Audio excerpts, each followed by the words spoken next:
Hi guys and welcome back to the Mighty Blues. My name is of course Cameron and welcome back today to another live stream. It is Wednesday. I hope you all have had a fantastic day, are having a fantastic day. Now today originally we were going to do a little bit of an international roundup, just rounding up all of the international fixtures over the last week or so, talking about the performances of Everton players during that international break. Some good, some bad. So we were going to talk about that, but we've just had literally breaking news regarding Everton midfielder Philippe Gbamin, and that is Philippe Gbamin faces another 3 months out after he has undergone surgery on the injury on his quadriceps muscle. So obviously really bad news there. We were hoping that Philippe Gbamin would be back in action as soon as possible. It was first rumoured a couple of months ago that it might even be sort of early to mid-November that would see him back in action.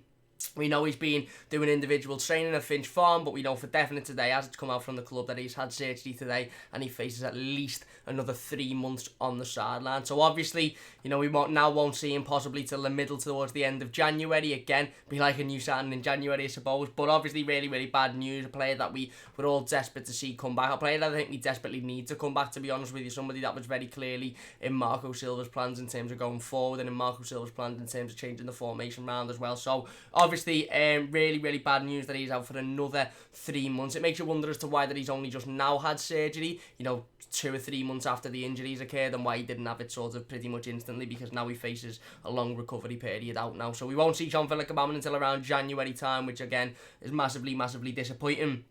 Leaves us obviously with a midfield three predominantly of Schneiderlin, Delph and Andre Gomez, and all three of them have had injury problems over the last 12 months as well, so a little bit worrying, but that is the breaking news today. I just want to say, before I go any further into the stream, I wanted to give that little bit of breaking news because I think it's fair to say that we should start with it. I want to say a massive thank you for 1,000 subscribers. We hit 1,000 subscribers on Monday night just after I finished live streaming, so I want to say a big thank you to each and every single one of you that's hit the subscribe button, that's come over, that's watched the stream, that's liked the stream, that's left a comment, that's left a dislike. Anybody that's interacted with the channel and got involved, I want to say a massive thank you for it. Hitting 1,000 subscribers was something that I literally never thought we'd do, so to say we've done it in just over 12 months is an absolute madness. And we're only going upwards with the channel, and there's only bigger and better content to come, especially from me, involving a lot more people, of course, and we're going to step it up a mark now that we've hit 1,000 subscribers. We're going to step it up a mark and really put our foot on the accelerator and go into 6th gear. So a massive thank you to every single one of you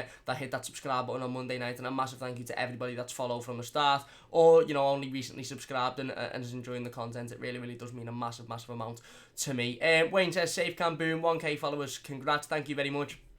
Should have more than Toffee TV, better content, well deserved. Appreciate you taking the time out with your celeb lifestyle. Just don't do a Gaza, mate. I won't do a Gaza. Thank you for saying that. I should have more than Toffee TV. Listen, I think the lads from Toffee TV do a brilliant job, and I absolutely love them. So, but really big compliment. Thank you very much, Wayne. Really do appreciate that one. Jonathan says, hello, Jonathan. Hope you're doing well. Stewie says, alright, Cam, I'm new to the channel. Alright, Stewie. I'm not doing too bad, mate. Hope you're doing well yourself. And Jonathan said we need to buy a centre back in the midfield in January. Well, listen, obviously the news of Philippe Gbamin being out again for another 3 months is massively disappointing. It means that we'll have literally been for half a season without him. Of course, he played the first couple of games and he was involved, etc. But for the majority of the first part of the season, we haven't seen him play. And it strikes a question really, is going into the January transfer window, is a central midfield somewhere that we need to be looking at. Not only because obviously we've got Philippe Gbamin out now, but of course, like I said, the prominent three midfielders, Andre Gomez, Fabian Delph and Morgan Schneiderlin. Fabian Delph and Andre Gomez have both had injuries this season that's seen them out for at least 2 to 3 weeks. Obviously, Morgan Schneiderlin hasn't. He had the suspension at the start of the season. But, if 3 of your 4 main midfielders are getting constant injuries all the time, then maybe it's a position that we do need to look at in January, and maybe it's a position that Marcel Brands needs to sit down and really evaluate, because, we brought in a replacement for the Disagana Gay here. Obviously, we sold the Disagana Gay, which we always knew was going to have a bad impact because of how good and how essential that player was to how we play. We brought in 2 central midfielders. One that Marco Silva assured us wasn't to replace him in Fabian Delph, but obviously was coming in to sort of take up that role, and another one in Philippe Gbamin, who we were told was the replacement for the Disagana Gay. We brought both of them in. Both of them have had spells of injury, and obviously, like I said, Philippe Gbamin's now out for the best part of the first half of the season, and we mightn't even see him until late January, February time, and even then he's going to take time to settle back into the squad, not only because he's just come back from an injury, but because he hadn't fully settled into the squad anyway. He was new to the team, he was new to the club in the summer. So again, I think it's going to be one of those those seasons with Philippe Gbamin where we're just going to have to be a little bit patient with him. We mightn't see him a lot, we mightn't see him consistently, and we mightn't see consistent top performances from him either, because again, it is going to take a period of time for him to settle into the team and settle into the tactics. Marco Silva mightn't even be Everton manager come January when Philippe Gbamin is back to fitness. Obviously, if we keep on the run that we're going on and we keep losing silly games to the likes of Sheffield United and Bournemouth and Burnley, then Marco Silva probably won't be in a job. So who knows? Obviously, it's massively disappointing news. It's something that I didn't really see coming out the blue. Listen, I don't know an awful lot about football injuries or sport. There's a fly bouncing around my room here trying to distract me. Do us a favour and get to fuck. Listen, I don't know a lot about sports injuries and fitness and stuff like that. I only know as much as the average person knows. But I would have assumed that when a player, when a footballer, when an athlete gets an injury, something that it's clear that's going to keep them out for quite some time, I would have assumed that surgery would have been done sort of almost instantly, and it wouldn't have taken a matter of 2 to 3 months for him to get on the surgery bed. But it has. Listen, he was back in training and doing one-to-one training, and I think we all sat back and we all thought, right, this is a positive. This means that it's only a matter of time before he's back training with the first team, and then it's only a matter of time before he's match fit, etc. But it wasn't. It turns out he was back at Finch Farm. He was doing little bits one-on-one, and now he's gone back out and he's had surgery, and he remains out for another 3 months, which again is just the icing on the cake really for Everton. We're going to talk about the international break today, which I think a lot of Everton players have taken their current Everton form into their internationals. So listen, I think it's important that we talk about those. That, like I said, there's some good, there's some bad. There's more noticeably more bad than good. But the Philippe Gbamin news is something that we really didn't need at this time. We need a little bit of positivity to lift the club. You're seeing more rumours on Twitter again about WhatsApp messages of someone's dog who knows someone's cat, who knows someone's nan, who knows someone's best mate, who once walked past the Everton shop in 2005, has said that fucking, basically it's all going down at Finch Farm and they're all having scraps with each other and they're all fucking, they're all throwing left hooks at each other constantly. So listen, it's not the best news. It's really not. I'm just gonna ban best man from the chat. I shouldn't have even named it, but yeah, there you go. You're gone, fella, because quite frankly your messages have got nothing to do with Everton, and I don't know why it's still coming up, but there you go. How do I... There you go. I don't know. Anyway, let's hope that stops. But yeah, listen, it's not the news that we wanted. It's not the news that we expected, I don't think. But it's the news that we've got, and it sums up Everton, really, doesn't it? It sums up a week for Everton that, despite we haven't played, despite the fact that we've remained unbeaten this week, we've still somehow had a negative week. So we're going to talk about the international stuff in just a minute. Where are we in the live comments? Sean says, yes, Cameron. Yes, Sean, I'll be doing well. Wayne says, don't know about you, mate, but I don't know for these defensive midfielders now. Hopefully we sign a Kessie-type player that can boss the park and score goals, as well as Mr. Barkley-type player. Yeah, listen, Marco Silva may be forced to change the formation. Now, obviously, we know he's not fond of changing the formation. He's not fond of changing the personnel around as well. He come out and he said that his preferred formation is a 4-3-3. However, he's probably not going to play it until he's got Gomez, Gbamin and Fabian Delph all fit at the same time. We now know Gbamin's not going to be fit until January, so maybe he might be forced into changing the formation. Maybe he mightn't have a choice now. Stewie says, when will Marco release that Bernard should play through the middle? Realise that Bernard should play through the middle. Hopefully soon, but probably never. And Wayne says, Flyboy doing Mr. Miyagi. I'm just going to tweet today's team out so everybody knows that we are live. Bear with me just a couple of seconds. Give me just a second. Hopefully everybody is having a good day. Let me know all your thoughts in the comment section as well. Please do hit the like button on the stream if you're not enjoying this. Fly is doing my absolute pissing head in. Decided, listen, I've literally been sat in my room for an hour and a half setting the stream up. It hasn't fucking moved. I thought it got off, and as soon as I start talking it decides to get on the tits, which is obviously just pretty much symbolic of Everton, really, isn't it? So diving into the international roundup anyway, obviously a number of Everton first teamers played for their respected countries over the week. Obviously Seamus Coleman, Moise Keane played for Italy under-23s, Gylfi Sigurdsson as well, Cenk Tosun. We're all going to talk about them all in a second. So we'll start off with Seamus Coleman. Seamus Coleman carrying on his poor run of form, I think it's fair to say, for Ireland a couple of days ago, getting a red card, 2 yellow card offences, one of them being a handball, and he saw red. Obviously we know Seamus Coleman is currently suspended and cannot play on Saturday afternoon. Jabril Sidibe, will take his place because Seamus obviously got the red card, in our previous game against Burnley. So again, carrying on his Everton form, literally carrying on his Everton form, getting another sending off, 2 in a matter of a week for Seamus Coleman, this time for Ireland. Again, 2 silly yellow cards, a silly handball, and the first one was silly as well, didn't need to do it. Moise Keane also saw red for something a little bit stranger, had a little bit of a kerfuffle with a opposition player, ended up standing up to the opposition player, giving him a little bit of a nudge. He threw himself on the floor, and that was it. He got sent off. I'd say that was more of a poor refereeing decision than anything, but at the end of the day, it's a sending off. Obviously, it doesn't affect his ability to play for Everton, but it's worth noting as well that apparently he was given a warning by Italy manager Roberto Mancini for turning up to training late and for a couple of mistakes. Listen, he's very, very young. He's 19 years old. He's going to make mistakes. He's going to do things like turn up to training late and stand up to players and make a silly decision. He hasn't quite got that experience yet to know that sometimes you just have to keep your head cool. But he saw red as well through the week. Gylfi Sigurdsson missed a pen for Iceland in their game as well. So again, all pretty negative at the minute. Gylfi Sigurdsson missed a pen for Iceland. I believe they drew 2-2 in that game. He didn't score. He didn't get an assist. A player called Sigurdsson did score, but it wasn't Gylfi. He ended up missing a penalty. Jonathan says we should be bad luck FC. Yeah, we should. Sai says I just don't think Marco's getting it. You're right. He may not have a choice to change formation, but I just don't understand why he leaves Bernard on the bench. I'd start Bernard personally. At the weekend, I think Bernard should start on the left. Again, I don't want to say he should start in the 10. I don't want to say, we should start in the 10 because I just don't think we should have a number 10. I just think we should scrap that formation. But I think Bernard should start and Stewie puts laughing faces. Anyway, moving on to a little bit more positive news now. Luca Dean performed for France, had a decent game. He is in the EA Sports Team of the Week. Now, I know it's FIFA, I know it's a video game, and a lot of people will say it doesn't matter, it doesn't mean anything, but it shows the recognition of him performing well for France. Again, he hasn't particularly been awful this season. I don't think he's been as good as he was towards the back end of last season, and I think he's struggled, and I think you can see that, and that's having an effect on him in terms of obviously the team and the confidence of the team, the confidence of his fellow teammates. That's having an effect on him. But he got in the Team of the Week, so he had a couple of decent games for France, which is obviously good to hear. England, as per usual, a shite.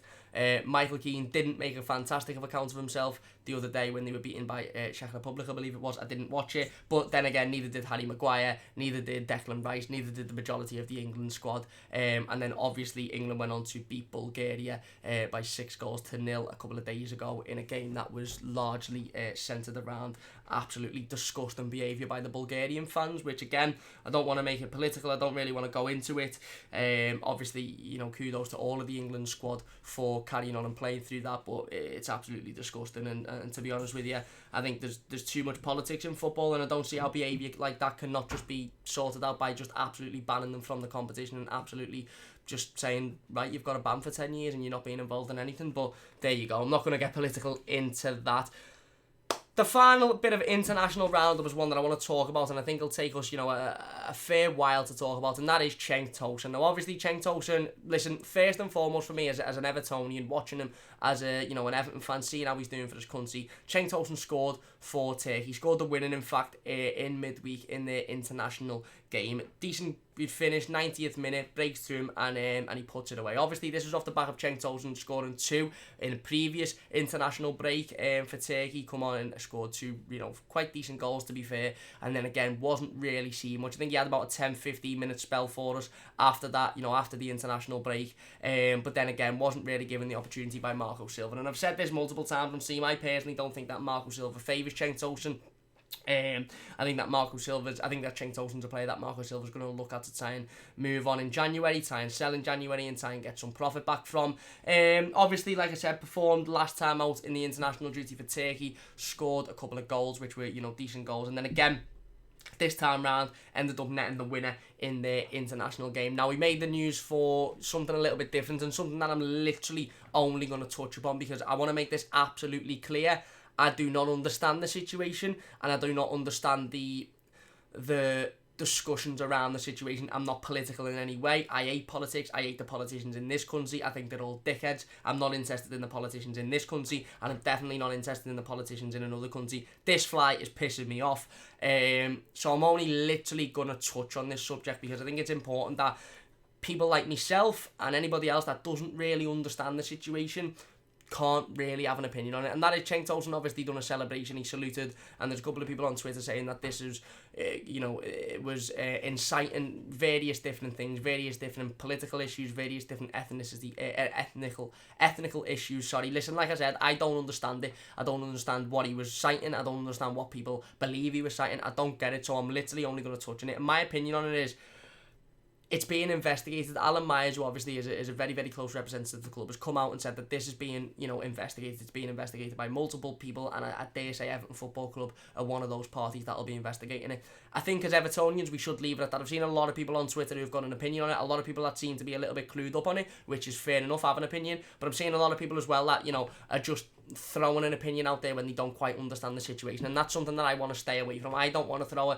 an opinion out there if I don't understand the situation, and I don't, so I'm not going to throw an opinion out there. All I'm going to say is it's in the hands of whoever it's in the hands of, and they will deal with it as it needs to be dealt with. I don't know how bad this is, I don't know what he's done, so this will be dealt with in the right manner by the people that understand this. All as I'm interested in as an Evertonian at the minute is that Cenk Tosun's put another goal in the back of the net for Turkey. Cenk Tosun scored again on an international break, and now surely deserves at least a spot on the bench and at least an opportunity to come off the bench in the next couple of Premier League fixtures. And for me, I've sat here obviously over the last couple of weeks and I've said how Marco Silva needs to change the formation, in my opinion. I've said how Marco Silva needs to mix things up. 2 up front for me is something that he massively should try, and if you've got 2 up front, it means Dominic Calvert-Lewin and Moise Kean are playing together, and if you've got that, then it means that you need a striker on the bench, you need a striker, and that means Cenk Tosun sits on the bench for me, and that, that'd obviously be fantastic. Listen, like I said, to score 2 for Turkey in the previous international break, come back in this international break, having again not really featured for Everton over the last few months. This fly's getting absolutely murdered after this. Sorry, I don't condone animal cruelty, but it's proper pissing me off. What was I going to say? For Cenk Tosun to come back, obviously after a decent international break last time out, not get much game time for Everton, come back and then score again for Turkey, regardless of the celebration. I don't understand it. If it's massively awful, then it will be dealt with in the right manner. But from to come back, score, I think as long as there's that investigation's concluded and the right decisions made, if he is available to be in the squad, then again I don't see why he shouldn't at least be on the bench with the ability to come on. If what he's done is massively awful and inciting all sorts of stuff that it's being rumoured to be inciting, then yeah, the right decision should be made and he shouldn't be involved in the squad. But like I said, at the minute, I don't know enough about it. I don't care about politics. I don't understand politics, so I'm not going to have an opinion on whatever he's done. I'm just looking at it purely from a stance of that he scored a goal on international duty. And when you look at the performances of some Everton players on international duty, Seamus Coleman getting another silly red card, second one in a matter of a week. You've got Moise Kean getting a red card for something that ideally he shouldn't have really stood to. You've got Gylfi Sigurdsson missing a penalty. It's all things that are absolutely killing the confidence of our current squad, and it doesn't fit doesn't fit nicely going into obviously our next Premier League fixture, which is on Saturday against West Ham. Gylfi's confidence will be on the floor, as will Seamus's, who obviously we know won't play. Moise Kean's will as well, so it's important that the players that have got a little bit of confidence from their individual performances, like Cenk Tosun and like Luca Dean, if available, are in and around that to try and lift the confidence of the others. Stewie says, what a surprise, he always misses pens. He does. Stewie also says, smash that fly, lad. It's not bothered me I seen it last night and it flew around once and then it pissed off. And I've sat in my room for an hour, set the stream up, sat here on Twitter browsing, and I haven't seen it once. I start streaming and it's on my camera, it's on the mic, it's on my screen, and it's staring me in the face now, and it's literally looking at me as if to say, what are you going to do about it, lad? What are you going to do realistically? Didn't even move, didn't even flinch. Piss off. Kudsal says, hey Cameron, Silva has stated the West Ham game is a must win. Do you think if he thinks he'll be sacked if we lose? I think he thinks he's probably on edge now. I think he thinks he's not got long left. I don't think he'll be sacked if he loses the West Ham game. I still think he'll be given the Carabao Cup game, obviously against Watford, which is in the midweek. But yeah, I think he knows that it's becoming, it's becoming a thin line now that he's walking on. It's thin ice. So he knows he needs to start putting in some, decent performances and getting us the 3 points. Anyway, that's going to do it for today's team. If you have enjoyed, please do hit that like button. It means a massive amount to me. Just a short one today. So I really do hope you have enjoyed. Like I said at the start of the team, a massive thank you to everybody that subscribed. A massive thank you for 1,000 subscribers. Don't forget to join us again tomorrow at 7:15. this time. No, 6:15, sorry, for the live game preview to obviously the West Ham game. We've got loads of content before that. We've got the game preview tomorrow, and then we've got the press conference reaction on Friday as well. So don't forget to join us for those. Big thanks to everybody for watching. Please do hit the like button if you have enjoyed. Subscribe if you're new as well. Jonathan says, at least the fly moves more than Gilfie. Yeah, can you play in the 10 role, lad? Can you play in the 10? No, it's still just looking at me as if to say, get a fuck, fella. But yeah, massive thank you to everybody for watching. Please do hit the like button if you have enjoyed. Massive thanks to everybody who's subscribed. Keep subscribing, keep sharing the videos, keep sharing the channel. It really means a massive amount to me. Don't forget to join us at 6:15 tomorrow for the live game preview to the West Ham game. We'll dive into it. We'll give my predicted starting 11. We'll talk more about the game, and we'll talk more about the importance of the game as well. Massive thanks to everybody for watching. Leave a like if you have enjoyed. Subscribe if you're new, and I'll see you tomorrow on the Mighty Blues.